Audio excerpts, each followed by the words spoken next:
Hello. हाँ बोलिए। जी, अस्सलाम वालेकुम। वालेकुम सलाम वरहमतुल्लाहि वबरकातुहू। जी, आप खैरियत से हैं हज़रत? जी अल्लाह का करम है, आपकी दुआ है। जी, तो ये बताइए आप मेरे को, मैं इनसे मेरा इतना बात हुआ है सुबह, मतलब दोपहर के टाइम पे है ना। हाँ इनका कहना ये है कि हम अपने नबी से मदद मांगते हैं, ठीक है। जी पहले बात सुन लीजिएगा आप, ठीक है ना जी हज़रत? जी जी, हमारे सद्दाम भाई को ये कहना है कि हम अपने नबी से मदद मांगते हैं, और मेरा कहना है कि मैं नहीं मांगता हूँ, ठीक है। जी। और तो फिर ये बोले, यहाँ से लेकर हम लोग दुनिया से लेकर हम लोग थी हश्र के मैदान तक का बात हुआ, ठीक है ना। हम्म। तो हश्र के मैदान में जैसे कि मैं, मेरा जो जबान है, मैं इस जबान पे मैं अड़ा हूँ और अटल हूँ कि मेरा जो मानना ये है कि हम जब हश्र के मैदान में जब इकट्ठा होंगे वहाँ पे, है ना, जी तो जितने भी हम जैसे हैं और जितने भी सहाबा करम हजरत आदम से लेकर मूसा, ईसा, बोलिए बोलिए, क्या बोलना चाह रहे हैं? तो जितने भी हैं सब नफ्सी नफ्सी नफ्सी के आलम में रहेंगे, ठीक है। हम्म। तो उधर से मतलब फिर हमारे नबी मतलब वहाँ पे देखेंगे, जितने भी हम लोग हैं सब नफ्सी नफ्सी के आलम में रहेंगे। तो वहाँ पे हम वहाँ पे नहीं बोलेंगे कि अब हमारे जैसे हम भी नफ्सी नफ्सी के आलम में रहेंगे, हम है या फिर सद्दाम भाई हो या फिर आप हो, जितने भी लोग हैं, ठीक है ना। जी तो हम वहाँ पे नहीं कहेंगे कि ए आप सल्लल्लाहु अलैहि वसल्लम, ए हुजूर सल्लल्लाहु अलैहि वसल्लम, आज और अभी हम लोग को कुछ मदद कीजिए। फिर देखेंगे हम लोग इस तरीके से हम नहीं कहेंगे। ये मेरा कहना है कि मैं इस तरीके से नहीं कहूँगा।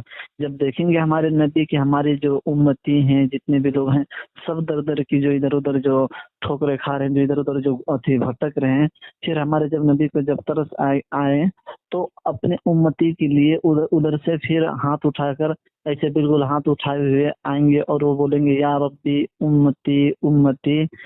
कि वहाँ पे जब देखेंगे तो फिर सब वहाँ पे जितने भी हशर के मैदान के अंदर जो मौजूद रहेंगे, जितने भी हम मोमिन भाई हैं, ठीक है ना, तो वहाँ से सब लोग बिल्कुल इस तरीके से अपने नजर की इस तरीके बिल्कुल उठाकर सब इधर उधर देखना शुरू करेंगे। इतना प्यारा आवाज, ये किधर से निकला कौन।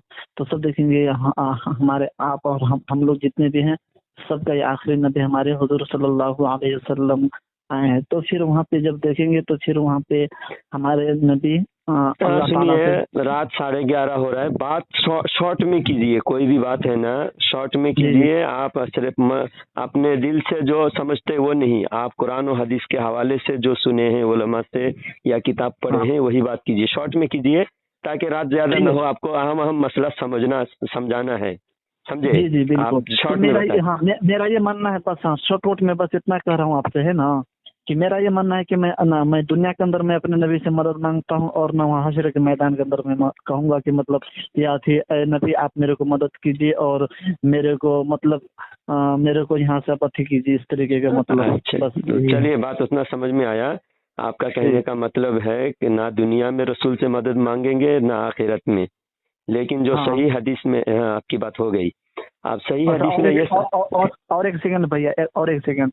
हम्म, मैं अपने नबी के सदक़े में मैं कहता हूँ, अभी भी मैं दुआ मांगता हूँ जब, तो मैं ये कहता हूँ कि ए अल्लाह, हमारे नबी के सदक़े में हम सब लोगों को गुनाहों को माफ फरमा, है ना, ये भी नबी बोल का रहा हूँ। सदका क्या क्या मतलब होता है? नबी के सदका का मतलब ये है कि हमारे नबी को अल्लाह ने इतना इख्तियार दिया था कि अगर जब मैं उनके नाम लेकर, अगर जो उनके नाम लेकर अगर जो मैं कुछ कहूँ तो शायद उनकी अथी से हमारे अल्लाह ताला, है ना, हम हाँ लोगों को बख्शिश फरमा देंगे, है ना, जी। और वहां तक हम लोग को पहुंचा देंगे, है ना। देखिए, हम दुनिया में आए हमारे नबी के सदक़े में आए हैं। हम जो दुनिया हाँ में अभी दुनिया में जिस जमीन पे आप कदम रखे हुए हैं वो भी हाँ। मेरे नबी का सदका है। हदीस में है कि आए मोहम्मद सल्लल्लाहु अलैहि वसल्लम, अगर आपको पैदा ना करता तो कायनात की हाँ कोई चीज नहीं बनाता मैं।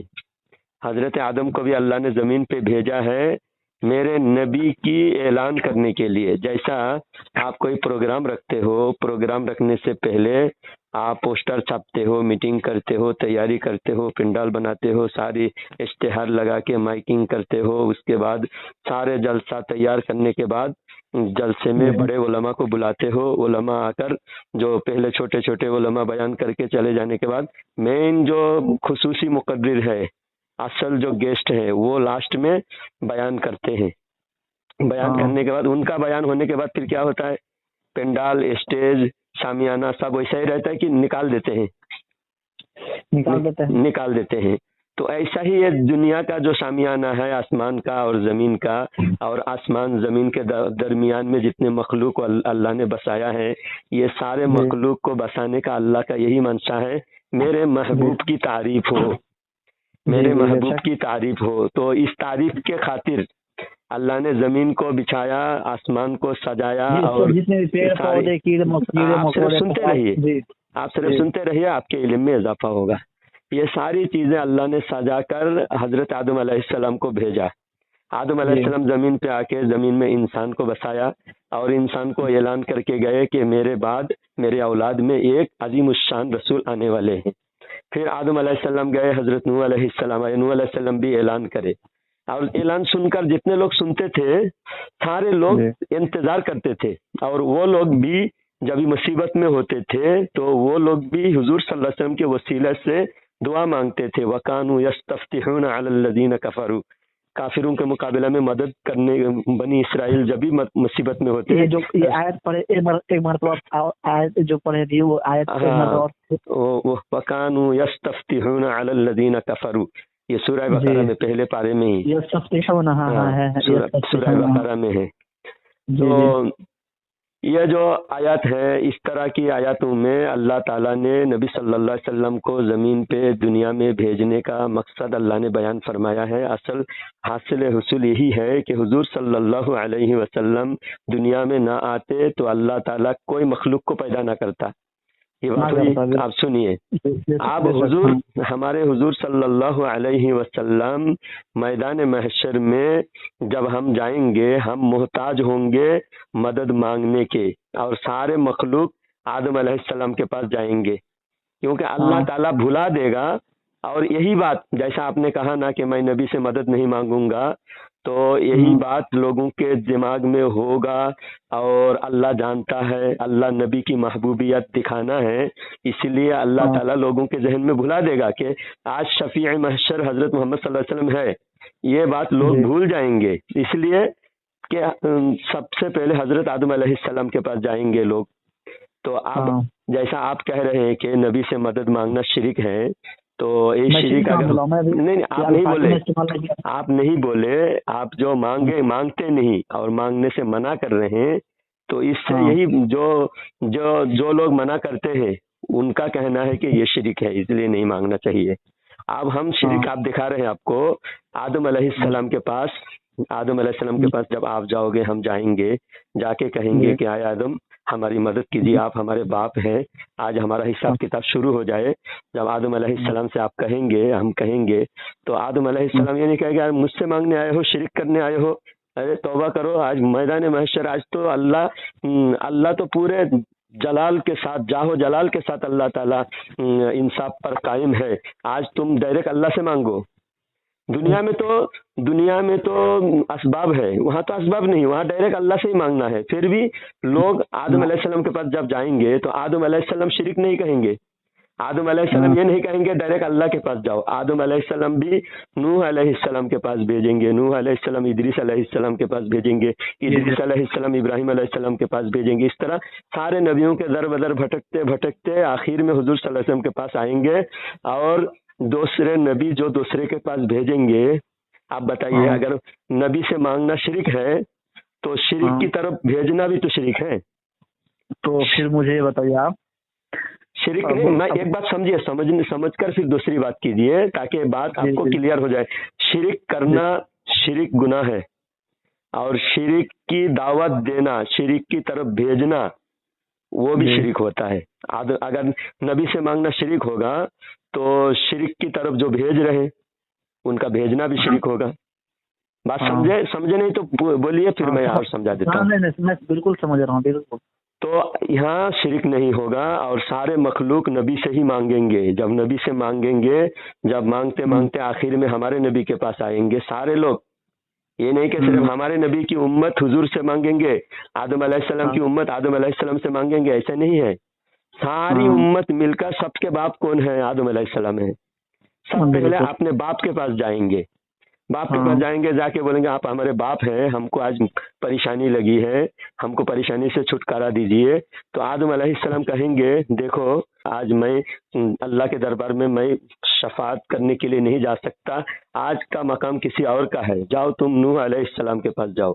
जब नूह अलैहिस्सलाम के पास जाएंगे, नूह अलैहिस्सलाम भी मना कर देंगे, बोले आज मेरा मकाम नहीं है, मैं नहीं शफाअत कर सकता, मेरी हिम्मत नहीं है, मैं नहीं कर सकता, आप जाओ इब्राहिम अलैहिस्सलाम के पास। इब्राहिम अलैहिस्सलाम भी मना कर देंगे कि मैं नहीं कर सकता, जाओ सुलेमान अलैहिस्सलाम के पास। तो जब नूह अलैहिस्सलाम इब्राहिम अलैहिस्सलाम के पास भेज रहे हैं, तो अगर इब्राहिम अलैहिस्सलाम से मांगना शिरक है, तो इब्राहिम अलैहिस्सलाम के पास भेजने वाले वो भी शिरक कर रहे हैं, जो भेज रहे जो नबी, और नबी शिरक से पाक है, नबी शिरक नहीं कर सकते।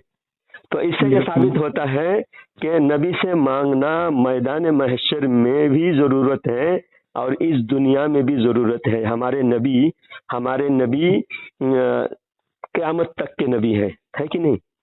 बेशक मैं मानता हूँ। अल्लाह कुरान में एक आयत में फरमाता है, सूरह अहज़ाब 22वां पारा में, सूरह अहज़ाब, उसमें अल्लाह फरमाता है अन्नबिय्यु औला बिल मुमिनीन मिन अनफुसिहिम, कि नबी तुम्हारे जान से ज्यादा करीब है। जी। नबी क्या है? नबी हमारे जान से ज्यादा करीब है नबी। कुरान की आयत 22वां पारा सूरह अहज़ाब, मैं आयत पढ़ के बता रहा हूँ। अन्नबिय्यु औला बिल मुमिनीन मिन अनफुसिहिम, नबी हमारे जान से भी ज्यादा करीब है। ये सिर्फ हमारी किताब में नहीं है, ये देवबंद की किताब में भी है। मैं किताब का फोटो भेज रहा हूँ, आप देख लीजिएगा। नबी हमारे जब जान से ज्यादा करीब है और नबी हमारे मददगार है। अल्लाह कुरान में क्या फरमाता है कि तुम्हारा मदद करने वाला, इन्नमा वलियुकुमुल्लाहु व रसूलुहु वल्लज़ीना आमनुल्लज़ीना युक़ीमूनस्सलाता व यु'तूनज़ ज़काता व हुम राकिऊन। ये सूरह माइदा 64 नंबर आयत, सूरह माइदा 55 नंबर आयत है। ये इस आयत में अल्लाह फरमाता है तुम्हारा मददगार अल्लाह है, अल्लाह के रसूल है, और वो मोमिन है जो रुकू में भी सदका करते हैं। यानी हजरत अली रदी अल्लाह तआला अन्हु नमाज में थे, रुकू में गए तो पीछे से एक फकीर आके मांगने लगे कि मुझे कोई अल्लाह के राह में मदद करो। तो हजरत अली रदी अल्लाह तआला अन्हु अपने हाथ की अंगूठी निकाल कर हजरत अली रदी अल्लाह तआला अन्हु ने नमाज की हालत में सदका किया, अंगूठी फेंक दिया फकीर की तरफ नमाज की हालत में। तो हजरत अली की शान में यह फरमाया अल्लाह ताला इस आयत में कि तुम्हारा मददगार कौन है? हजरत अली तुम्हारा मददगार है। ऐसा जो रुकू में भी सदका करे, तो रुकू में सदका किसने किया था? हजरत अली ने। और अल्लाह फरमाता है तुम्हारा का कौन है? तुम्हारा से कौन मुराद है? सारे उम्मत कुरान जो मानता है, जिसके लिए कुरान है, उसको अल्लाह कह रहा है। उसको अल्लाह क़यामत तक जितने मुसलमान हैं सबको अल्लाह क्या कह रहा है? तुम्हारा। तो आपको भी अल्लाह ने इस आयत में आपसे भी अल्लाह ने खिताब करके अल्लाह कह रहा है कि तुम्हारा मददगार मैं हूँ, आप है, जितने दुनिया में इंसान है सबको अल्लाह क्या कह रहा है कुरान में? तुम्हारा। क्योंकि कुरान तो क़यामत तक सबके लिए है ना। जी बेशक। तो सबको अल्लाह क्या कह रहा है? तुम्हारा मददगार रसूल है। तुम्हारा मददगार क्या है? रसूल है, मदद करने वाला। तो आप मदद मांगे या ना मांगे, रसूल तो मदद कर रहे हैं, आपको भी कर रहे हैं, हमको भी कर रहे हैं। और हजरत अली को भी अल्लाह ताला ने क़यामत तक सारे मोमिनीन के मददगार, सारे मोमिनीन के मौला बनाया। और जब हजरत अली रदी अल्लाह तआला अन्हु को हुजूर ने फरमाया मन कुन्तु मौला फहाजा अलीयुन मौला, तो हजरत उमर रदी अल्लाह तआला अन्हु ने हजरत अली रदी अल्लाह तआला अन्हु को शाबाशी दी और हजरत अली रदी अल्लाह तआला अन्हु को मुबारकबाद दी कि आय अली मुबारक हो, तुम सारे मोमिनीन के मौला बन गए हैं। तो सारे मोमिनीन के मौला, सारे मोमिन में आप है कि नहीं? आप है, मैं हूँ, सारे मुसलमान हैं, सबके मदद करने वाले कौन हुए? हजरत अली रदी अल्लाह तआला अन्हु। मौला का माना मददगार है, मौला का माना दोस्त है। तो अब मदद जो है ना, मदद का कोई इनकार कर ही नहीं सकता। ये अहले हदीस विक्टोरियन है ना, अंग्रेज के ज़माने में पैदा होके ये सिर्फ मुसलमानों को कंफ्यूज करने के लिए मसला छेड़ रहे हैं। अब बताइए, कोई शिरक होगा जो दुनिया में शिरक होगा वो आखिरत में शिरक होगा, जो जिंदगी में शरीक होता है वफात के बाद भी शरीक होता है। शरीक कहते हैं अल्लाह की सिफात में शरीक करने को, और अल्लाह की सिफात हमेशा एक सा रहता है। अल्लाह की सिफात जी जी समझ में आई? बिल्कुल मेरे को आ गया समझ पे। अब मैं यहाँ पे अब मुझे यहाँ पे थोड़ा ये क्लियर कीजिए, है ना हाफिज साहब, आप मौलाना साहब, हाँ कि जैसे कि यहाँ पर, जैसे कि मैं जो चीज क्लियर, जिस चीज के ऊपर क्लियर होना चाह रहा था, आपने जो सूरह अहज़ाब का जो आपने आयत पढ़े है ना, हाँ हाँ, वो भी मुझे समझ में आया, और जो सूरह बकरा का भी जो एक आयत पढ़े वो भी मुझे समझ में आ गया, ठीक है। हाँ और आपने जो फर्स्ट में जो कहा कि मतलब कि सब जितने भी वहाँ पे जब हश्र के मैदान पे जब जमा होंगे तो सबसे पहले हजरत आदम अलैहिस्सलाम के पास पहुंचेंगे, ठीक है। हाँ तो हजरत आदम अलैहिस्सलाम के पास जाएंगे मदद के लिए, तो वहाँ पर बोलेंगे आज मेरे पास कुछ नहीं, जाओ और किसी के पास। तो वहाँ से फिर चले जाएंगे मान लीजिए मूसा के पास या फिर ईसा के पास, है ना। हाँ इसी तरीके से फिर लूत अलैहिस्सलाम, तो फिर वो भी बोलेंगे कि नहीं तुम मेरे पास आज कुछ नहीं, तुम आज किसी और के पास चले जाओ, है ना। जी। इसी तरीके से मांगते मांगते उसके बाद फिर समझ जाएंगे कि हम लोग आज कोई मदद करने वाला नहीं है ना। नहीं समझ, तो आखिर फिर आखिर में हुजूर के पास जाएंगे, कोई नहीं है, कोई ना कोई तो शफी माशर है। हजरत ईसा अलैहिस्सलाम के पास जब जाएंगे, हजरत ईसा अलैहिस्सलाम बोलेंगे जाओ मोहम्मद अरबी सल्लल्लाहु अलैहि वसल्लम के पास जाओ, वही आज शफात करेंगे। आज उनके अलावा आज कोई शफात नहीं कर सकते। तो लोग तो ये इनका मतलब ये जो बात बोल रहे हैं कि मतलब फिर हमारे नबी हुजूर सल्लल्लाहु अलैहि वसल्लम के पास सब आखिर में वहीं पे सब जाएंगे मदद के लिए, है ना। तो अब ये चीज मुझे, अब यहीं पे मुझे ये क्लियर कीजिए कि जो ये तो कहीं मतलब ये भी होगा ना हदीस या फिर कुरान के अंदर, है ना। हदीस तो मुझे है। थोड़ा जी हदीस है ना, तो वो जो हदीस है ना मुझे वो पूरा एक पेज मेरे को भेज दीजिए, है ना। पूरा हदीस मैं निकाल के मैं आपको व्हाट्सअप करता हूँ, आप देख लीजिएगा। अब सुनिए, इसमें एक हिकमत की बात है।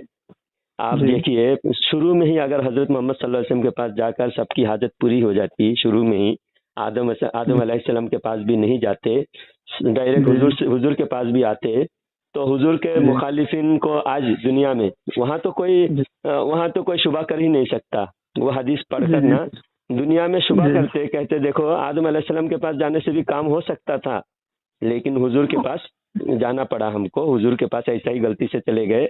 आदम के पास जाने से भी काम होता था, इब्राहिम अलैहिस्सलाम के पास जाने से भी काम होता था, लेकिन हुजूर के पास ऐसा ही इत्तेफाकी तौर पर चले गए, ऐसा बोल सकते थे। क्योंकि आज एक फिरका ये भी है कि कहते हैं कि कोई नबी किसी नबी से अफजल नहीं है, सारे नबी बराबर हैं। नहीं ऐसा अकीदा है। एक फिरका है ऐसा। अभी शुरू अभी नए एक फिरका अलर्ट हुआ है, वो इंजीनियर मिर्जा है ना, उसके मानने वाले, उसके चेले चमचे, कुछ ऐसा मन घड़त बातें जो उनके समझ में आए वही कहता है। वो कहता है कि देखो कोई नबी किसी नबी से बड़े नहीं है, सारे नबी बराबर है, हम किसी नबी से फर्क नहीं करते। अच्छा, तो अब मुझे यहाँ पे थोड़ा सा एक बात आता है हाफिज मौलाना साहब, है ना। जैसे कि मैं जब पहला कलमा के जब मैं उठता देखता हूँ, जब पढ़ता हूँ, तो यहाँ पे है पहला कलमा तय्यब ला इलाहा इल्लल्लाह मुहम्मदुर रसूलुल्लाह। इसका तर्जमा नीचे लिखा हुआ है कि अल्लाह के सिवा कोई माबूद नहीं, मोहम्मद सल्लल्लाहु अलैहि वसल्लम अल्लाह के रसूल है ना भैया।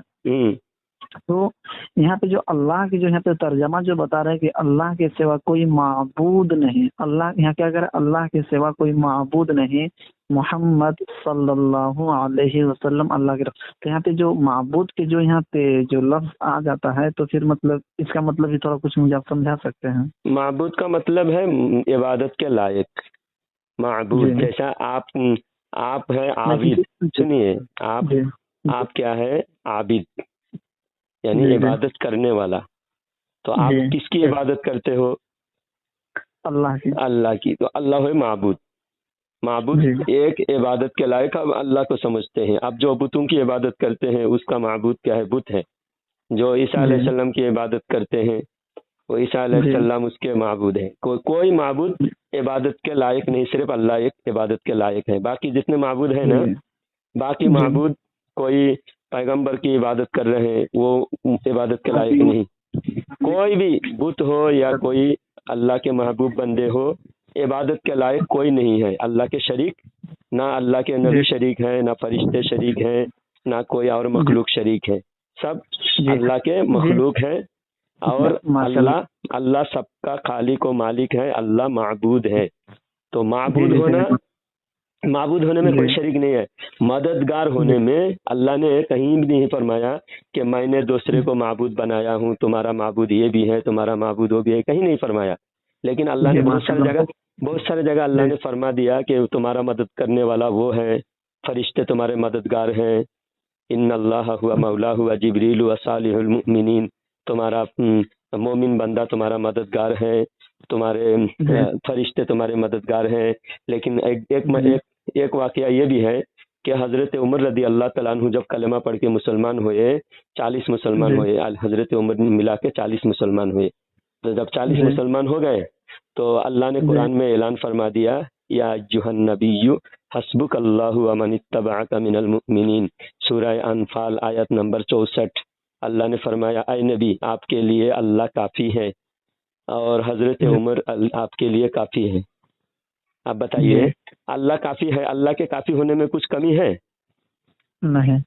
अल्लाह काफ़ी है, सिर्फ जी अल्लाह ही काफ़ी है। वहाँ भी क्या कहता है? अल्लाह ही काफ़ी है। हम कहते हैं अल्लाह भी काफ़ी है, हजरत उमर भी काफ़ी है, क्योंकि अल्लाह ने कुरान में फरमाया, सूरह अनफाल 9वां पारा, सूरह अनफाल आयत नंबर 64, या अय्युहन नबिय्यु हस्बुक अल्लाहु व मन इत्तबअक मिनल मुमिनीन, आए नबी अल्लाह आपके लिए काफ़ी है और ये जितने मोमिन हैं ये आपके लिए काफ़ी है।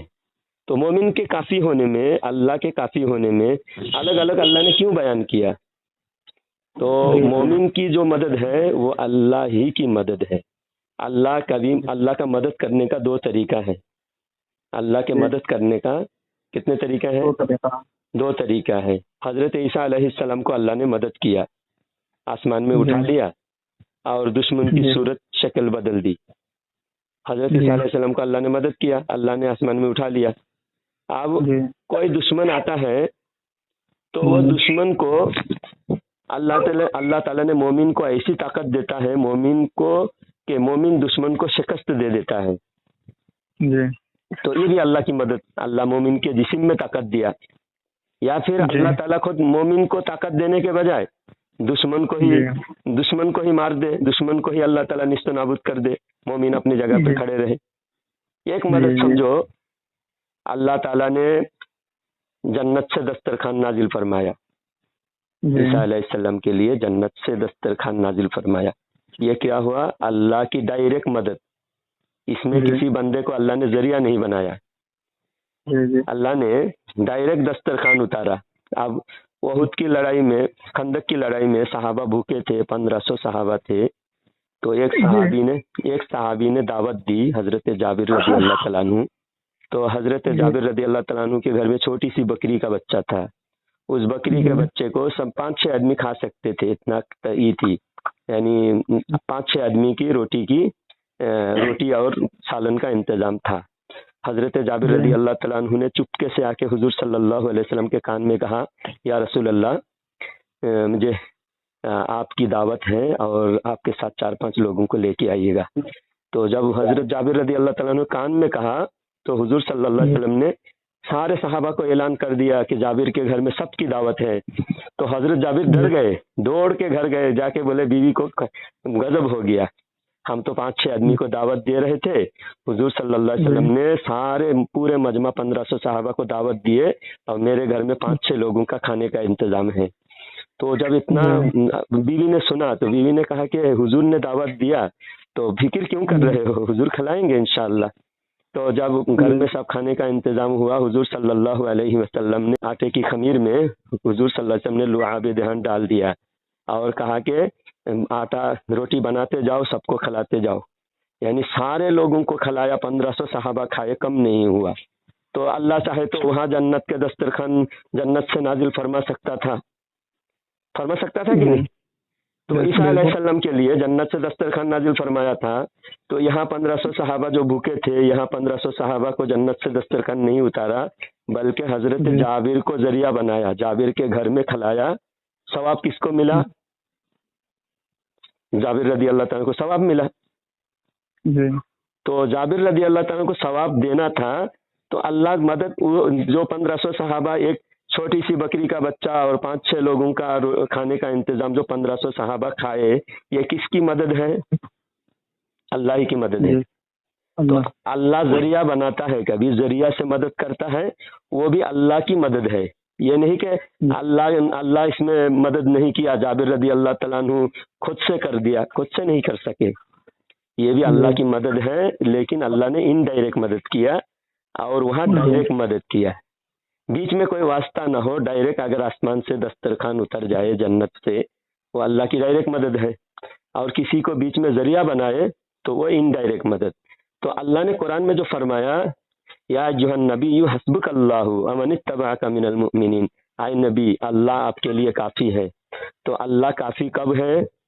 अल्लाह ताला ने जब वहां पर गारे शोर में दुश्मन दिख रहा था, अल्लाह के नबी गारे शोर में आराम फरमा रहे थे, तो वहां पर बीच में अल्लाह ताला ने बीच में आड़ बना दी, बीच में।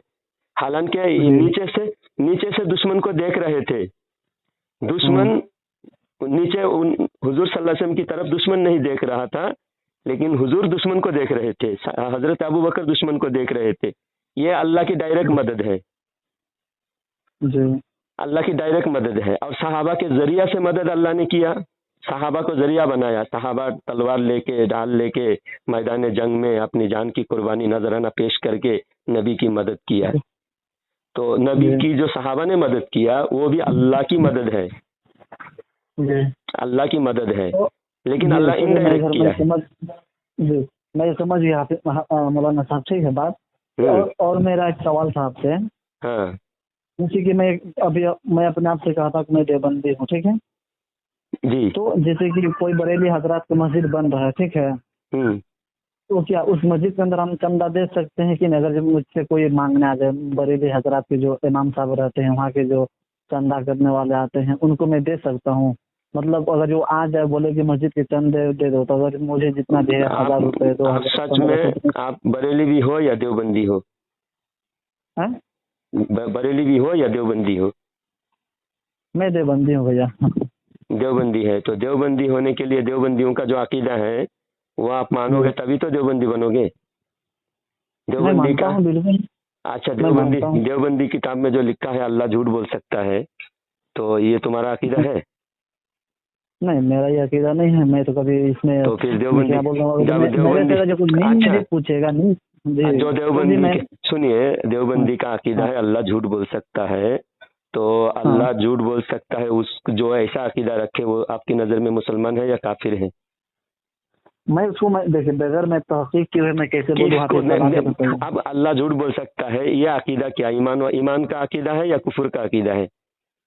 देखिए अकीदा जो ये जो अकीदा की बात आप कर रहे हैं ना, ये देखिए कुफ्र वाला तो अकीदा है, लेकिन मैं कुफर वाला है ना, लेकिन उसमें लेकिन भी नहीं, अगर मगर कुछ नहीं है, ये कुफर वाला अकीदा है। जिसने भी ये अकीदा रखा, जिसने भी, किसी का नाम ले नहीं रहा हूँ, नाम लेना नाम तो इंसाफ, जिसके दिल में इंसाफ होगा वो नाम लेगा, क्योंकि मुजरिम जब पकड़ा जाता है तो मुजरिम का नाम भी लिया जाता है।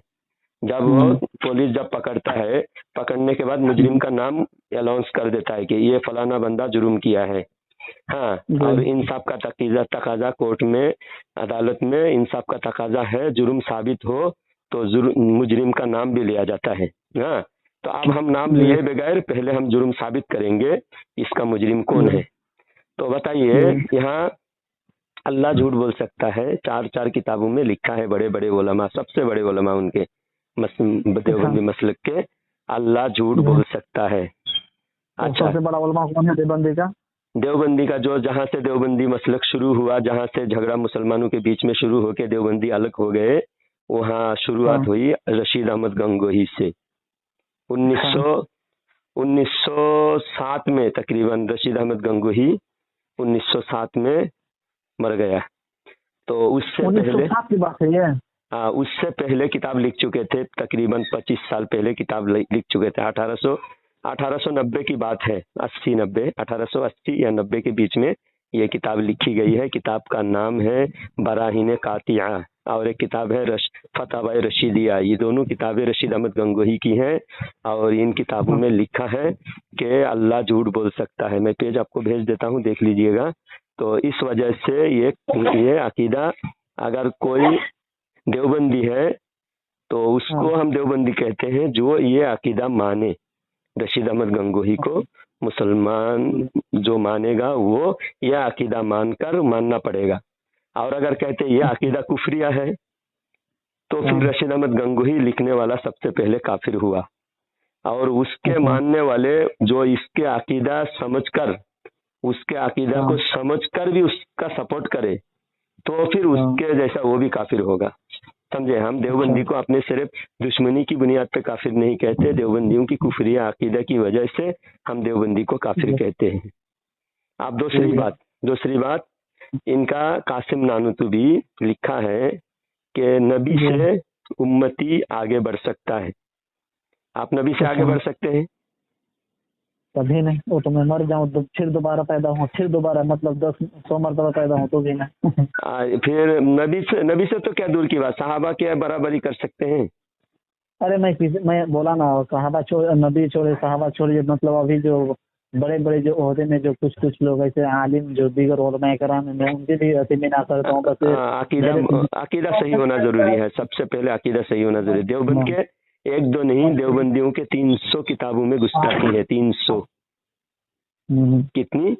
तो देखिए ना, एक मिनट, वो सब उन लोग को छोड़िए ना, कौन हाफिज और कौन उलमा कौन क्या किए हैं, मेरे को जो उनको तो देखना पड़ेगा ना। देवबंदी आप जब कहते हैं कम्युनिटी, आप देवबंदी कहते हैं तो एक कम्युनिटी से जुड़ते हैं ना आप। जब जुड़ेंगे सुन लिया नहीं, मेरे को सब ये नहीं होगा, ये बात नहीं हो, ऐसी बात नहीं होती। देखिए आप जिसका फॉलोवर, अल्लाह कुरान में क्या फरमाया, आए ईमान वालों सच्चों के साथ हो जाओ, या अय्युहल्लज़ीना आमनू तक़ुल्लाह व कूनू मअस सादिक़ीन। आए ईमान वालों अल्लाह से डरो और सच्चों के साथ हो जाओ। इसके बारे में मैं एक मेरा बयान भेजता हूँ जो मैंने जुम्मा में बयान किया था, वो उसका मैं रिकॉर्डिंग भेजता हूँ। अब सुन लीजिए, इस आयत का तफसीर आपको समझ में आ जाएगा। तो अल्लाह फरमाता है सच्चों के साथ हो जाओ, ये अल्लाह का हुक्म है। तो जब अल्लाह का हुक्म है तो उस पर हमें अमल करना या नहीं करना?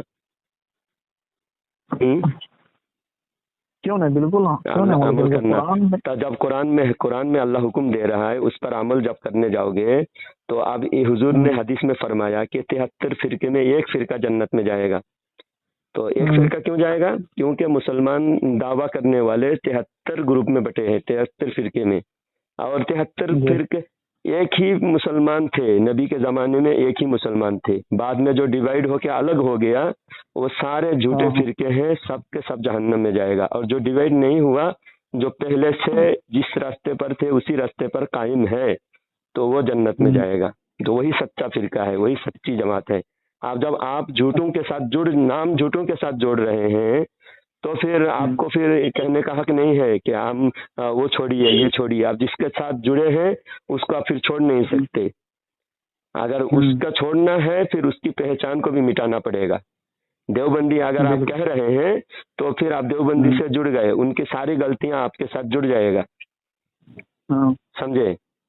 क्योंकि अल्लाह ने फरमाया सच्चों के साथ हो जाओ। देखिए सही बात है आपका, मैं मानता हूँ इस बात को, क्योंकि झूठ के साथ मैं खुद बोलूंगा को जो झूठ बोले और जो बुरा आपको बात बोले, जो बुरा समझाए, बुरी बात की तरफ लेकर चले, उसके साथ कहीं पर भी मैं नहीं जाऊंगा ना, मैं जाना पसंद करूंगा। और मैं 2 किताब आपको बताया और 1-2 किताब बता रहा हूँ। एक किताब और उसने लिखा है कि नमाज में नबी का ख्याल बैल और गधे के ख्याल से भी बुरा है। नबी का ख्याल। मैं तो जब ऐसा बात बोल रहा हूँ तो मेरा झूठ नहीं बोल रहा हूँ कि मेरा सर में थोड़ा दर्द दर्द होना पड़ेगा ना, हमको भी दर्द होता है, हमको इतनी बुरी बात बोलना पड़ता है, क्योंकि आप जो इतनी गलत काम किया है तो उस गलत काम को जब हम छुपाएंगे तो वो छुपाने से वो गलत आदमी फिर सही साबित हो जाता है। गलत आदमी के लोग तारीफ करता है। एक आदमी गुंडागर्दी किया, रेप किया, चोरी किया, जिना किया, अब वो आदमी को हम कह रहे हैं ये बहुत सच्चा आदमी है, नेक आदमी है।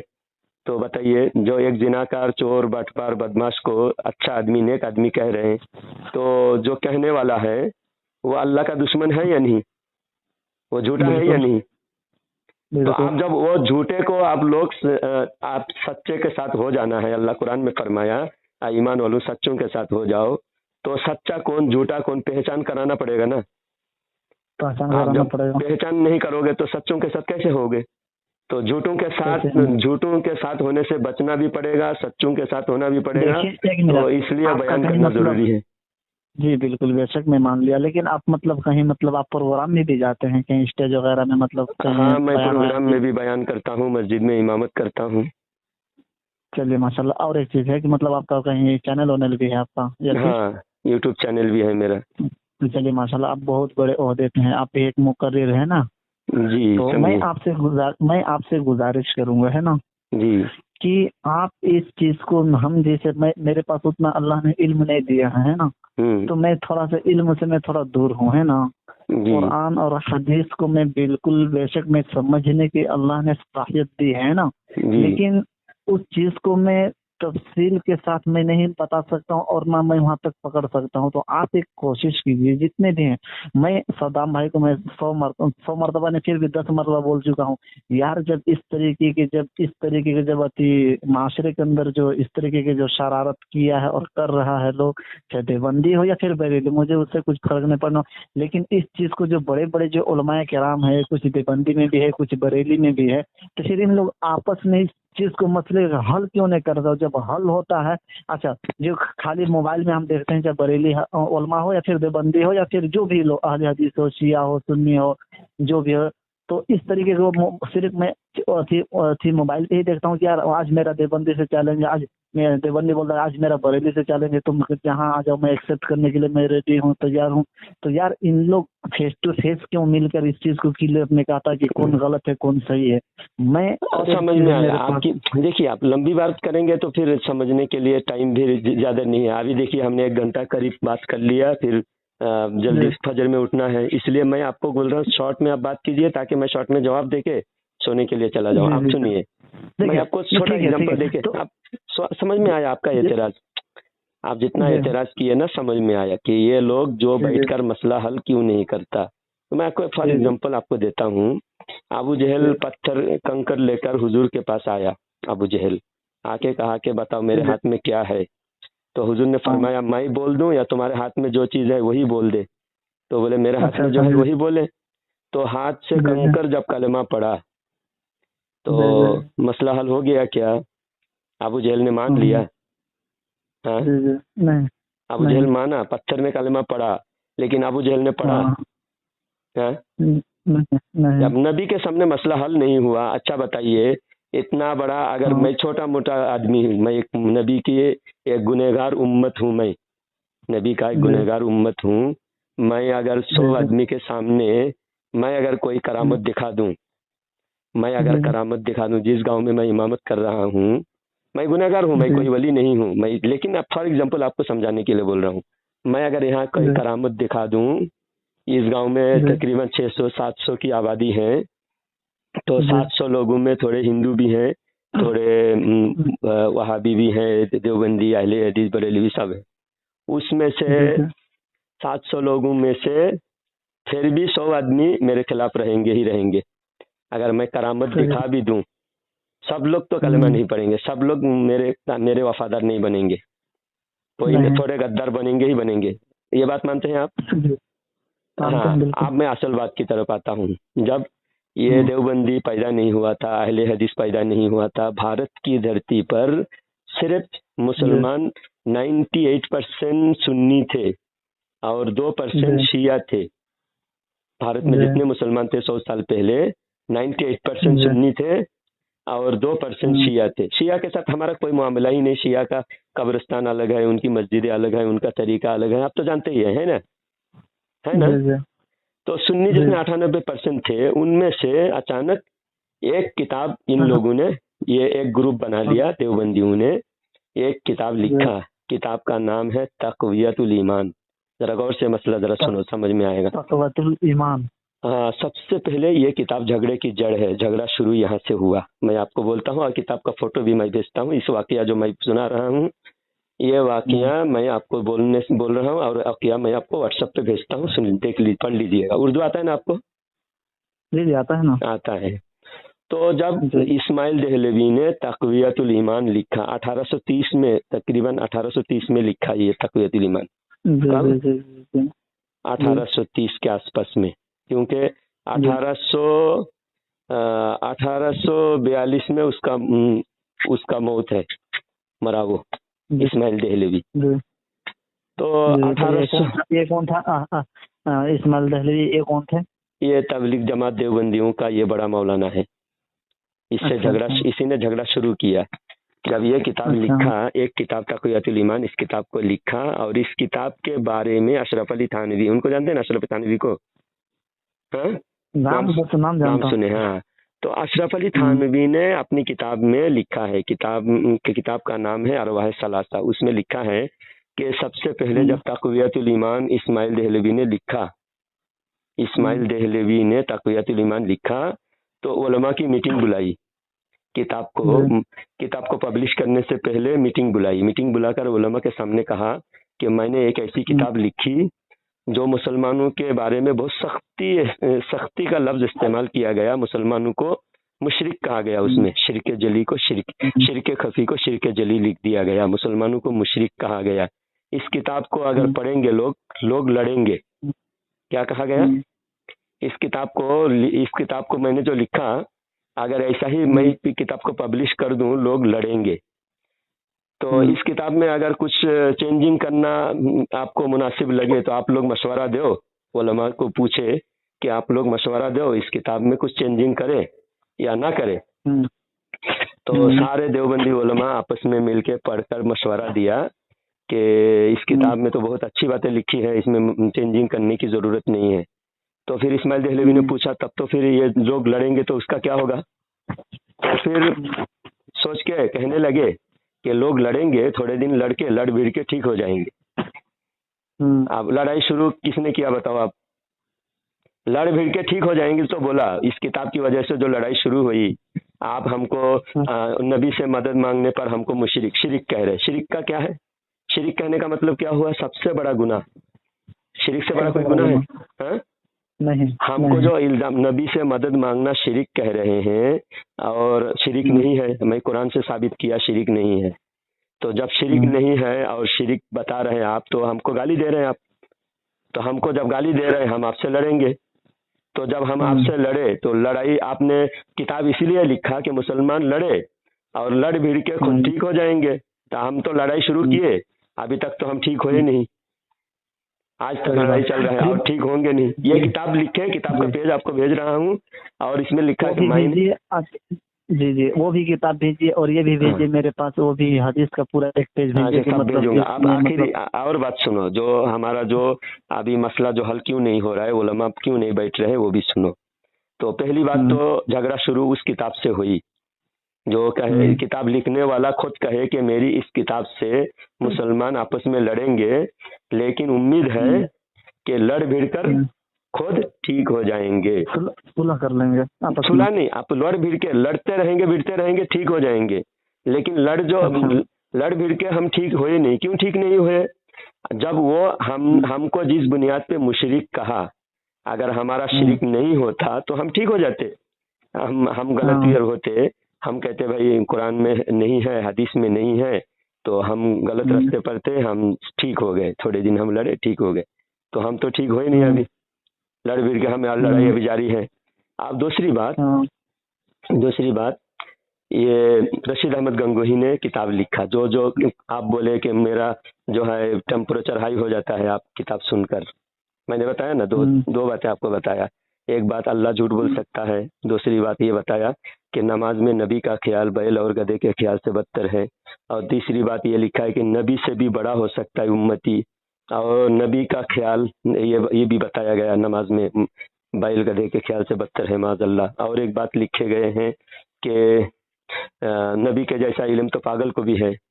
तो ये 4-5 बातें जब लिखे गए हैं, तो आला हजरत बरेली से, उस वक्त जो है ना देवबंदी का नाम था ना बरेलवी का नाम था, कोई नाम नहीं था। सिर्फ मैंने बताया था शुरू में कि 98% सुन्नी थे, 2% शिया थे, और तीसरा कोई फिरका, कोई देवबंदी नाम का कोई फिरका नहीं था, बरेलवी नाम का कोई फिरका नहीं था, अहले हदीस नाम का कोई फिरका नहीं था। मुसलमान था तो मुसलमान है ना, सुनिए, सब मुसलमान था। तो मुसलमान में अगर कोई गलती करे, दूसरा मुसलमान उसको समझाना चाहिए या नहीं समझाना चाहिए? समझाना चाहिए।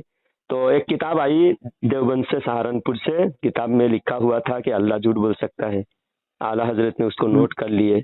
और एक किताब आई, किताब में लिखा हुआ था कि शैतान का इल्म नबी से ज्यादा है। ऐसा जो बातें थी 5-6 किताबों में जो गलतियां थी वो गलतियां आला हजरत नोट कर लिए। किताब कहाँ से छपी वो सारी नोट करके, एड्रेस नोट करके उनको खत लिखे आला हजरत बरेली से।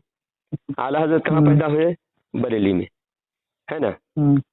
कहाँ पैदा हुए आला हजरत? बरेली शरीफ में। और वो अशरफ अली थानवी, गंगोही, वो लोग सहारनपुर, देवबंद सहारनपुर उस तरफ वहाँ वो लोग पैदा हुए, वहाँ के रहने वाले थे। बीच में 200-300 किलोमीटर की दूरी है, हाँ, 200-250 किलोमीटर दूर है। तो आला हजरत ने खत लिख के भेजा अशरफ अली थानवी को, गंगोही को, कि तुम्हारी किताब में गलती है, तुम गलती से तौबा करो। तो खत लिख के भेजे। तो फिर खत का जवाब आया, 1 हफ्ता 2 हफ्ते के बाद खत का जवाब आया कि मेरी कोई गलती नहीं है, मैं जो लिखा बिल्कुल सही लिखा। फिर आला हजरत ने दोबारा खत लिखे, तुम्हारी गलती देखो ये है, इसमें ये गलती है, हदीस के खिलाफ है, कुरान के खिलाफ है, ऐसा है, ऐसा है, ये दलील है, ये दलील है। सारे दलील देके आला हजरत दूसरा खत भेजे। फिर उधर से फिर दूसरा खत का जवाब आया। फिर आला हजरत ऐसा जवाब देते देते समझाते आखिर में आला हजरत ने कहा कि अगर तुम सही हो तो मेरे सामने बैठो। जैसा अभी आपने कहा थोड़ी देर पहले कि उलमा क्यों नहीं बैठते, तो हमारा जो जड़ है वो आला हजरत है ना। ये दोनों तरफ झगड़ा जहाँ से शुरू हुई, एक तरफ आला हजरत, एक तरफ थानवी। तो जब दोनों तरफ से आला हजरत ने खत लिखे कि तुम मेरे सामने बैठो, जहाँ बैठना चाहो वहाँ भाई बैठने के लिए तैयार हूँ, आओ सामने बैठते हैं। तो थानवी खुद नहीं आया, उसका एक चेला को भेज दिया बरेली। तो आला हजरत ने कहा कि जिसने गलती की उसके सामने मैं बैठूंगा, उसके चेले के सामने मुझे बैठने की जरूरत नहीं है। अब ये बात सही है कि गलत है, बोलो?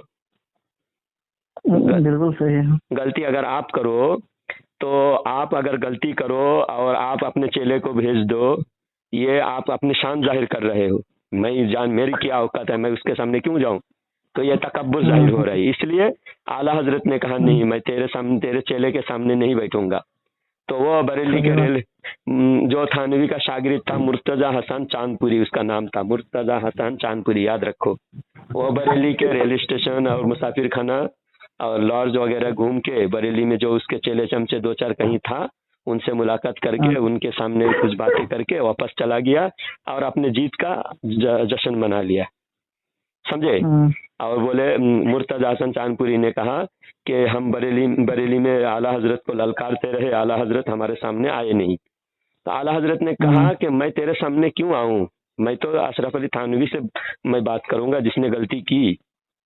चलो इस तरह 13 साल गुजर गया समझाने के लिए आला हजरत कोशिश किए, थानवी सामने नहीं आया। तो आला हजरत ये सारी किताबें, जिस किताबों में गलतियां थी, जिन किताबों में, सारी किताबें ले जाकर मक्का शरीफ में, वहाँ जितने हज के मौसम पे सारी दुनिया से बड़े बड़े उलमा आए थे और सारे उलमा आला हजरत को पहचानते थे। आला हजरत का पहले से बहुत शोहरत थी। आला हजरत नवाब घराने के थे, बड़े आलिम थे, उनके दादा भी आलिम, उनके परदादा भी आलिम। आला हजरत के बाप का नाम है नकी अली खान, आला हजरत के दादा का नाम है रजा अली खान, उनके बाप का नाम है काजिम अली खान। यानी आला हजरत आलिम के घराना, उनके नस्ल से आलिम पैदा होके आ रहे हैं।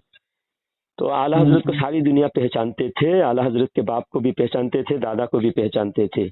तो जब हज को गए तो सारी दुनिया से लोग आला हजरत के सामने मुलाकात करने के लिए वहाँ बड़े बड़े उलमा मीटिंग में बैठे कि इंडिया से बहुत बड़े आलिम आए हैं, हम भी वहाँ साथ सब बैठकर मशवरा करेंगे। तो सारे तकरीबन 300 उलमा मक्का शरीफ में जब बैठे तो सबके सामने आला हजरत ने किताबें रखे और बताया कि हिंद में, इंडिया को हिंद बोलते हैं, तो बोले हिंद में एक फितना जाहिर हुआ देवबंद के नाम से, उन्होंने ऐसी किताबें लिखे नबी के बारे में, उनकी इतनी गंदी गंदी बातें किताबों में लिखा हुआ है। तो सारी किताबें जब पढ़े तो सब अपने अपने लेटर पैड पर उलमा देवबंद के बारे में हुक्म सुनाया कि ये लोग काफिर हैं, इनसे मुसलमान दूर रहे, इनके साथ कोई ताल्लुकात ना रखे, इनकी तकरीरें ना सुने, इनको इमाम ना बनाए, इनके मदरसे में चंदा ना दे, इनके मदरसे में ना पढ़े, अपने बच्चों को ना पढ़ाए। ऐसा हुक्म सुनो। अच्छा, 300 उलमा ने फतवा दिया। वो फतवा 300 फतवा इकट्ठा करके किताब है हुसामुल हरमैन। वो किताब आला हजरत लेके आके जब यहाँ छाप दिए इंडिया में जब आला हजरत ने छाप के बांटे तो देवबंद की नींद हराम हो गई। सारे दुनिया में अशरफ अली थानवी की भी थोड़ी नाम था, थोड़ा इधर उधर पहचानते थे लोग, उसका आना जाना बंद हो गया। अशरफ अली थानवी, कासिम नानूतवी, उन लोगों का जीना हराम हो गया। तो वो लोग छुप के अपने अपने गांव में ही रह गए, देवबंद में ही, बाहर नहीं निकल पाए।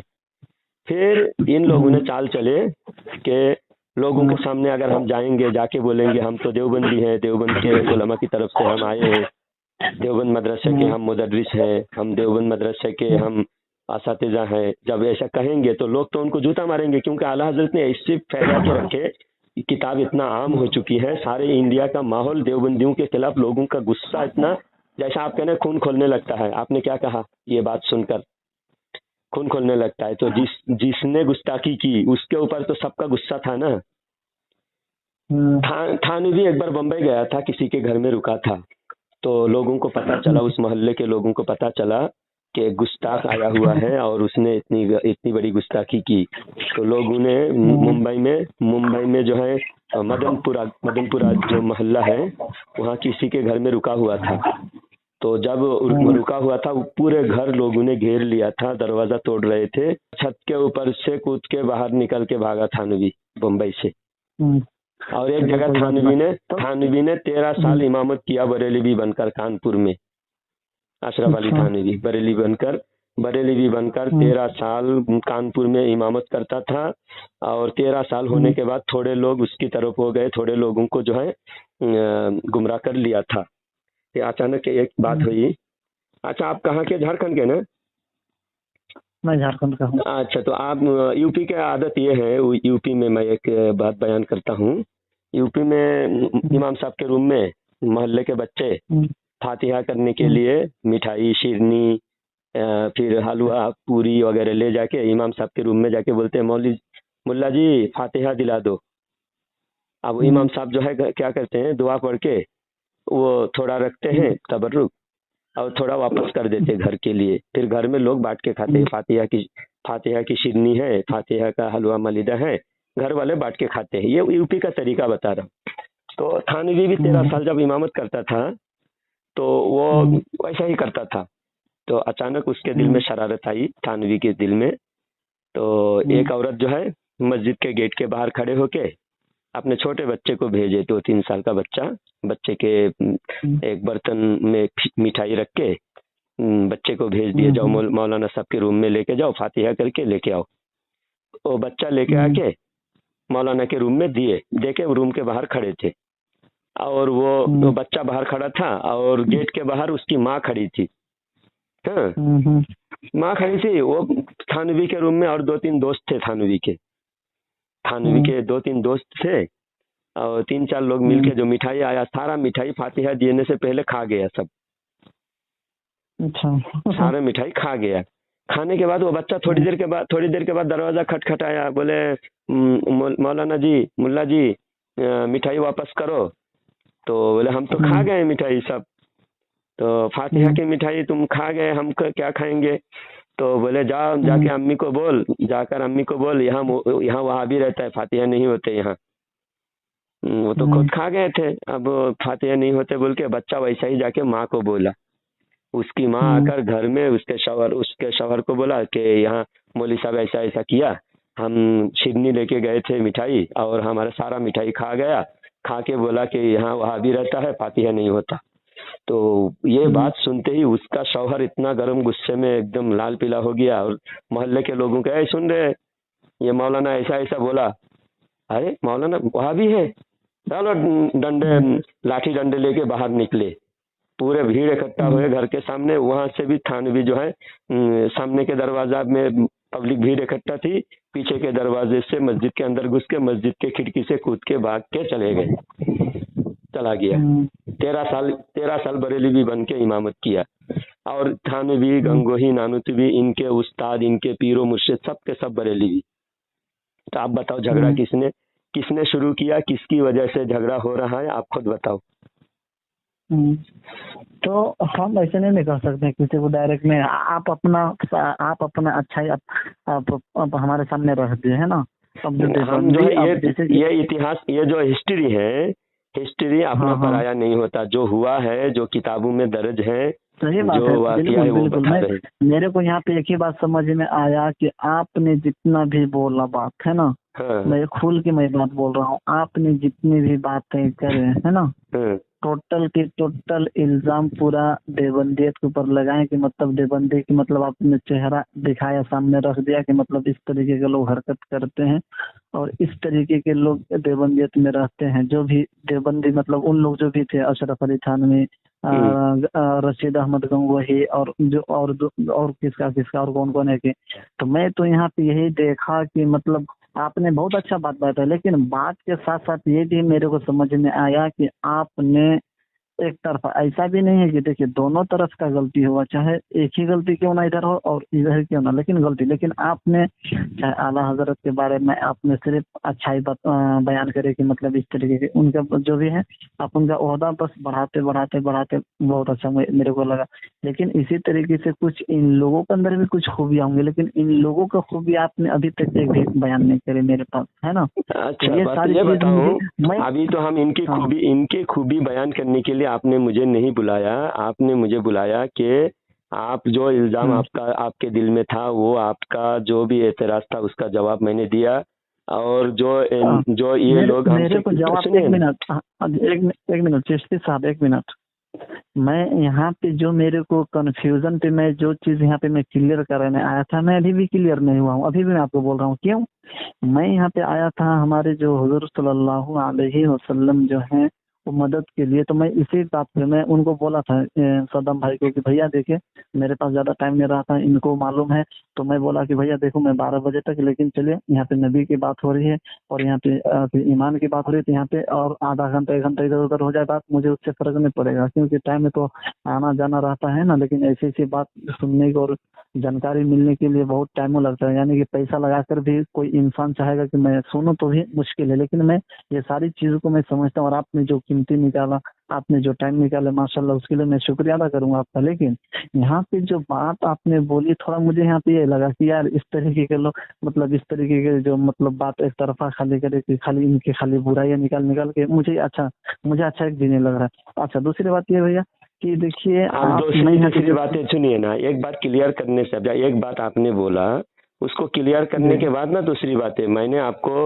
नबी से मदद हाँ मांग सकते हैं, आप पहले कहा कि नबी से मदद नहीं मांगूंगा, फिर मैंने कहा कि हाँ हर इंसान, हदीस से साबित है कि नबी से हर जी। तो इंसान मैं मदद, एक मिनट, फिर अभी आपने एक जैसे मिनट अभी दो आप मिनट नहीं भाई, आप मुझे पहले क्लियर करने दो, आपने फिर इल्जाम लगाना, सारी बातें क्लियर करने के बाद फिर मैंने फिर दूसरी तरफ आप लेके आए, देवबंदियों की गलतियां मैं बताया, फिर आपने फिर कहा कि अभी क्लियर नहीं हूँ, तो फिर मेरा इतना एक जी घंटा बेकार हो गया। फिर मैं आपको 2 मिनट जी बता एक रहा मिनट, हूँ, फिर नहीं नहीं अभी चिश्ती आपकी, साहब इसी अब दूसरी बात नहीं, अभी चिश्ती आपके लिए साहब क्लियर नहीं नहीं नहीं, अभी आप मेरे चुपचाप, अब फिर क्लियर करता हूँ और 2-4 मिनट में क्लियर करता हूँ। एक क़यामत के हदीस दिन, मेरे नहीं पास नहीं इसका हदीस, मैं कीजिए, वही हदीस हदीस फिर हदीस दोबारा, मैंने वही हदीस दोबारा मैं फिर आपको समझाता हूँ, एक मुख्तसर के क़यामत के दिन चिश्ती हर साहब इंसान, नहीं नहीं आप चुपचाप सुने, अभी मैं बहुत रात हो जी गई है, जी सारे मोहल्ला लोग मेरी आवाज़ सुन के जाग जी रहे हैं, मेरी आवाज़ सुन के पूरे चलिए चलिए मोहल्ला जाग चलिए रहा है, रात 12 बज रहा है, कितनी मेहनत करके मैं आपको समझा रहा हूँ, फिर भी आप कह रहे हैं जी कि जी मुझे समझ में नहीं आई। आप बताइए, क़यामत जी के दिन सारे उम्मत नबी से मदद मांगने जाएंगे, हदीस से साबित है ना, मदद मांगने जाएंगे सारी उम्मत, आदम अलैहिस्सलाम की जी सारी औलाद आदम अलैहिस्सलाम के पास जी जाएंगे, आप भी उसमें शामिल हैं, हाँ है ना, मदद मांगने जी जाएंगे, तो मदद मांगना तो जी शिरक नहीं हुआ। अगर शिरक होता, नहीं हुआ आदम अलैहिस्सलाम के हम्म, पास अगर मदद मांगना शिरक होता, तो आदम अलैहिस्सलाम हाँ बोलते कि तुम शिरक करने आए हो, तौबा करो, जाओ डायरेक्ट अल्लाह से जी मांगो। आदम अलैहिस्सलाम भी कहेंगे जी नहीं नहीं, शिरक नहीं है, हाँ मेरे पास मत आओ, हाँ और एक मौलाना और एक है नबी है उनके पास जी जाओ, तो जी। शीश अब अलैहिस्सलाम मैं के यहाँ पास पे जाएंगे, फिर सुनिए बात ना, सुनिए ना, मैं एक फाइनल हो रही है कि एक आधा मिनट में ये बात फाइनल हो जाएगा। तो आदम जी जी अलैहिस्सलाम भेजेंगे, जाओ शीश अलैहिस्सलाम के पास जाओ, तो शीश जी अलैहिस्सलाम के पास आदम अलैहिस्सलाम के हुक्म से जाना हो रहा है, तो आदम जी अलैहिस्सलाम शिरक का हुक्म देंगे, शिरक गुनाह है, गुनाह का हुक्म देंगे आदम अलैहिस्सलाम, हाँ नहीं नहीं, तो शिरक नहीं हुआ। नहीं एक बात क्लियर हुई आपको? जी, मेरे मैं इधर अब फिर एक लेकिन बात मुझे आप भी थोड़ा मौका नहीं, दीजिएगा चार इस बात बीच में 4 मिनट बोलने में, का। नहीं नहीं नहीं, आगे आगे और कोई बात बोलने नहीं दूंगा, 4 मिनट में 4 बात क्लियर हो जाएगा। एक बात क्लियर हुई, मैदान महशर में मदद मांगने जाएंगे, शिरक नहीं होगा, है ना। दूसरी बात ये हुई कि देखिए आप चिल्लाते हैं, बीच में बोलते हैं तो मैं भूल जाता हूँ। दूसरी बात ये हुई नहीं चिल्लाना नहीं, आप सिर्फ सुनना, तो समझ में आएगी। आप पहली बात ये हुई कि मैदान महशर में आदम अलैहिस्सलाम के पास मदद मांगने जाएंगे, दूसरे नबियों के पास जाएंगे, शिरक नहीं होगा, ठीक है। दूसरा मसला ये है, अल्लाह कुरान में फरमाए सूरह अहज़ाब के अंदर 22वां पारा, अन्नबी औला बिल मुमिनीन मिन अनफुसिहिम, नबी तुम्हारे जान से ज्यादा करीब है। तो नबी हमारे जान से ज्यादा करीब है, सबके, हर नबी की, हर उम्मत के, आपके भी जान से ज्यादा करीब है कि नहीं। तो कुरान का हुक्म है, कुरान का फैसला है, जान से ज्यादा करीब है। तो जो इतना करीब हो और नबी हमारी मदद करते हैं, अल्लाह ने कुरान में कहा कि करीब भी है, मदद भी करते हैं। नबी तुम्हारा मेहरबान है, तो मेहरबान है, वो मदद करने वाले हैं, कुरान का फैसला है। तो अब नबी हमारी मदद जब करते हैं तो हम मांग सकते हैं, अल्लाह के हुक्म से साबित हुआ कि नहीं। फिर आपको कौन सा शक शुबा है, आप बताइए। आप अब मैं बताऊं। देखिए आपने जो बोला कि पहले जैसे हजरत आदम अलैहिस्सलाम के पास जाएंगे मदद के लिए, वो बोलेंगे कि जब आज मैं मदद नहीं करता हूँ और किसी के पास जाकर देखो और किसी के पास मदद मांग लो। तो आप बोल रहे हैं कि जैसे हजरत आदम अलैहिस्सलाम जब दूसरे के पास भेज रहे तो उस वक्त तुमको वहाँ पे दिखलाई नहीं दे रहा है कि मतलब वो शिरक नहीं हुआ वहाँ पे।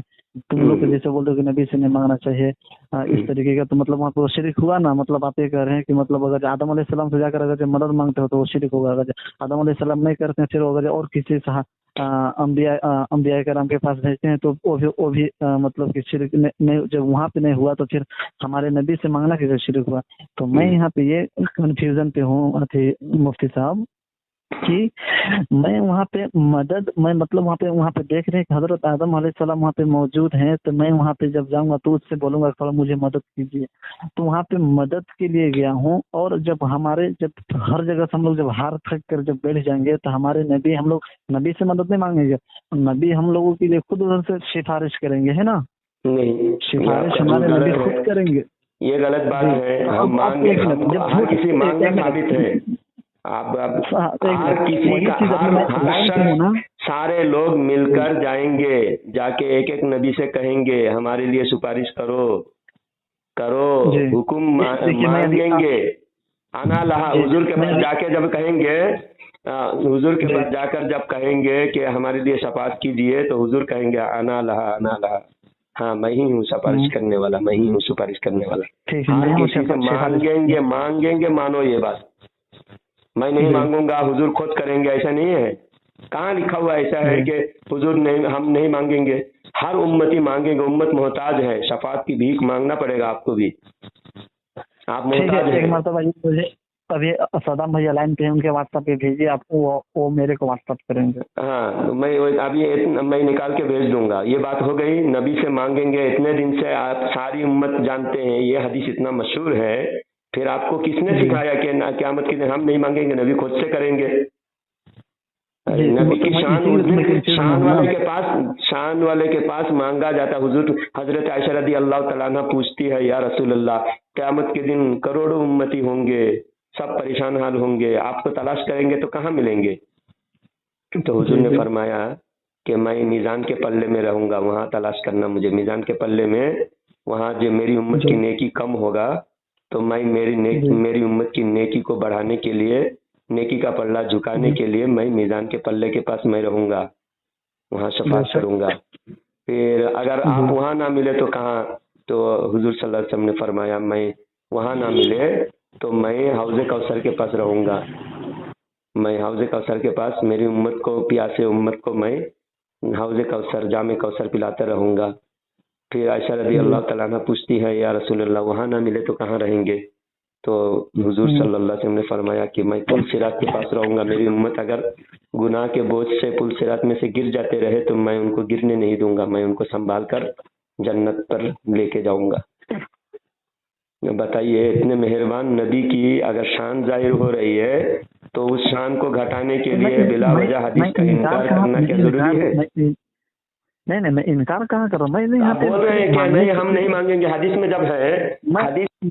हाँ, तो मेरे को वो चीज मेरे को भेज दीजिए, मैं यही चीज तो आप गलत कर रहे हैं। मैं बात से कैसे मानूं जब कुरान और जब हदीस में वो चीज मौजूद है, मेरे पास एक बार भेजिए और मैं थोड़ा पढ़ूं और समझूं, और मैं आपके सामने पढ़ूं ताकि मुझे जो चीज ना समझ में आए, आप वो मुझे वो चीज समझाइए ना हदीस में। क्योंकि जबान से तो लोग कुछ भी कहते हैं, लेकिन मुझे भी एक बार अल्लाह ने आंख दिया पढ़ने के लिए, देखने के लिए, सुनिए तो ना, मैं भी देखूं ना सुनिए, उस चीज को जब जी। कोई हदीस देखो, जितने बड़े बड़े बदअकीदा उलमा हैं उनको भी जी। हदीस, ये सारी हदीसें पढ़कर भी उनको समझ में क्यों नहीं आता? जो बदअकीदगी गुमराही का माहौल बन जाता है ना, एक बार किसी माहौल में कोई तो अगर मैं तो उलमा नहीं हूं ना, तरबियत, मैं तो आपके सामने बिल्कुल जी नहीं नहीं, उलमा हो या अनपढ़ हो, मैं बोल रहा हूँ कि जी। जो माहौल में एक बार ढल जाता है ना, उसको जल्दी समझ में नहीं आती। पहले बदअकीदगी ऐसा से तौबा करके नबी के हाँ, सच्चे मोहब्बत दिल में बसाएंगे तो हर मसला आपको समझ में आ जाएगा। हर मसला मैं इतनी बार बोलने के माशाल्लाह बाद मेरे दिल अभी में आपको सुनिए, जी आपको कैसा लगा? सुनिए, मैंने जब बताया कि उलमा देवबंद की ये बुराई है, तो आपने क्या हम्म, कहा? आपने एक तरफा बुराई, सिर्फ उनकी बुराई बताया, उनकी कोई अच्छाई नहीं हाँ बताया। आप बताइए, जी नबी की लेकिन जो 300 बुराई बयान करे, उनकी हम्म, जिन्होंने हमारे नबी की बुराई बयान की, उनकी बुराई मैंने 10 बुराई बयान किया, सिर्फ उनकी हाँ 10 बुराई बयान किया। आप नबी की हाँ बुराई तो उनकी बुराई जो उन्होंने नबी की बुराई की, हम उनकी अच्छाई क्यों हाँ। बयान करेंगे? बताइए, उनकी कोई अच्छाई। मेरा अब यहाँ पे सवाल ये है कि अभी मैं ना सुनिए, अशरफ को अभी हाँ मैं ये बता रहा हूँ, रामदेव बाबा के अंदर हम्म, कोई अच्छाई है या नहीं? हाँ, मैं तो रामदेव बाबा को मैं क्या मैं बोलूँ उसके उसकी बारे में कि हर मतलब उसमें हर इंसान के अंदर, चाहे कितने बुरे इंसान भी हो, एक अच्छाई तो जरूर हाँ होगा। होगा, जरूर बिल्कुल होगा। बिल्कुल हाँ लेकिन हदीस में है कि अल्लाह की दुश्मन हाँ की तारीफ करने से अल्लाह का अर्श गजब की वजह से हिलता है। हाँ अल्लाह के दुश्मन की बुराई करने से, अल्लाह की दुश्मन की तारीफ करने से अल्लाह की अर्श, हम्म, अल्लाह की गजब जलाल की वजह से अल्लाह का अर्श हिलता है। तो हाँ दुश्मन की बुराई ही बयान किया जाता है, दुश्मन की अच्छाई, अल्लाह के दुश्मन की कोई अच्छाई नहीं है तो भी बयान नहीं ठीक है। कर मुझे आप सकते। ये सारी चीज के मुझे आप हदीस भेज दीजिए, इंशाल्लाह मैं पढ़ूंगा समझूंगा, उसके बाद फिर मैं हाँ, इंशाल्लाह तो अभी आपके पास में आप जो कह रहे थे कि वही बात, आपकी सारी बातें मैं 1 घंटा से ज्यादा मैंने आपको समझाया। मुझे एक बात सबसे बुरी लगी, थोड़ा अकल दिमाग जी से बात कीजिएगा। आप कह रहे कि आप जी अभी तक आपने उनकी कोई अच्छाई बयान नहीं की, तो और आप एक जी तरफा बात किए। अभी आपको मैं आखिरी में कहना चाहता हूँ, मैं 1 घंटे से जी ज्यादा वक्त आपको दिया।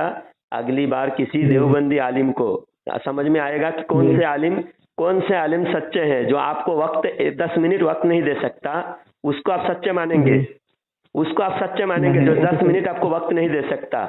और जब हम एक हाँ घंटे से ज्यादा हमारा एनर्जी वेस्ट करके, रात का नींद खराब करके आपको सुना रहे हैं, हम आपकी नजर में बुरे ही जी रहेंगे। अल्लाह का इंसाफ, नहीं नहीं नहीं अल्लाह के देखिए इंसाफ से देखिए हाफिज डरिए साहब बस। हमको बहुत जी जी दिल बहुत दुखा आपकी इस बात से। मैं बस नहीं अल्लाह से मैं यही दुआ करता हूँ, अल्लाह आपको सही समझ दे।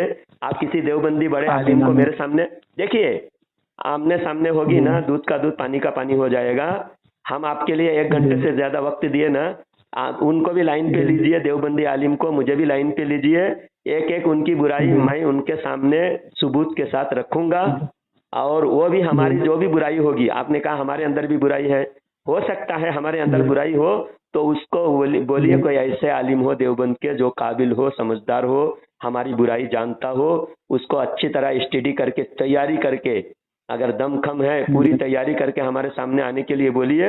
हम जितनी देर जी टिकेंगे उसके आधे से आधा भी नहीं टिकेगा देवबंदी, मैं ये चैलेंज से कहता हूँ। आप अगली बार है ना, जी कल परसों जी 2 दिन के अंदर आप ढूंढिए कोई अच्छा आलिम देवबंद का जो सबसे ज्यादा माहिर आलिम हो, उसको ढूंढिए, ताकि जी आपका ये शुबा भी दूर हो जाए कि हम बुराई बयान किए जी हैं और हम एक तरफा बयान किए हैं, हमारी गलती को हमने छुपाया है और देवबंदियों की गलती को बिला वजह हमने इल्जाम लगाया है। ये सारी जो बातें हैं जी ना, सब दूध का दूध पानी का पानी जी हो जाएगा। चलिए, अभी रात चलिए बहुत बहुत हो अच्छी गया, बात है, शुक्रिया आपको 12:30 इतना हो गया। टाइम निकालने के लिए मैं आपको 2 दिन मौका दे रहा हूँ, कल या परसों तक जी आप तलाश करके लाएंगे, हाँ हाँ जरूर लाएंगे। और हमारा इल्जाम, जी हमारे ऊपर जो इल्जाम लगाया आपने कि हम एक जी तरफा बात करते हैं, हम अपनी गलती को छुपाते हैं, दूसरे की गलती को उछालते हैं, और उनकी अच्छाई है, क्या अच्छाई है वो बयान करेगा, देखेंगे। मैं बोलता हूँ गंदी नाली के कीड़े के अंदर भी कोई अच्छा ही हो सकता है, लेकिन देवबंदी के नजदीक देवबंदी के कोई अच्छा ही नहीं है। मैं ये बात कह रहा हूँ, अल्लाह की कसम खाकर कहता हूँ। क्यों कसम खा के कहूंगा? क्योंकि मेरे नबी का जो दुश्मन है उसकी कोई अच्छाई मुझे नजर नहीं आता। मुझे अगर पाखाने की कीड़ा के अंदर भी अच्छाई हो सकता है, लेकिन देवबंदी की अच्छाई मुझे नजर नहीं आता। समझ में आई बात? बिल्कुल बिल्कुल समझ में आ रहा है मेरे को। क्योंकि हम नबी के वफादार, नबी का दीवाना हूँ, मैं नबी का आशिक हूँ, इस वजह से मैं ये बात कहूँ। अब मैं और की वजह और कोई मालदार की नफरत की वजह से नहीं कह रहा हूँ, किसी नेता की नफरत की वजह से नहीं कह रहा हूँ। मुझे देवबंदी से नफरत इसलिए है कि मेरे आका की शान में ऐसी ऐसी बातें लिखे जो आपको बयान करूंगा तो आपका खून खोलने लगता है। आपने खुद कहा कि नहीं? बिल्कुल। हाँ, तो वो बात जो आपका खून खोलने लगता है ना, वो पहले देख लीजिए किताब में, और हदीस भी भेज रहा हूँ, देख लीजिए। और देवबंदी उलमा को आप लाएंगे लाइन पे, जैसा मैं जितना टाइम मैं आपको दे रहा हूँ, मैं जितना प्यार से समझा रहा हूँ, ऐसा ही वो भी समझाएगा। वो मेरे लाइन पे रहेगा और किताब से उसकी गलती और हमारी गलती सब दूध का दूध पानी का पानी हो जाएगा। और हम हमारे सामने उसके सामने जो भी बातें होगी सब दलील के बुनियाद पे बात होगी। ठीक है, रखता हूँ भाई।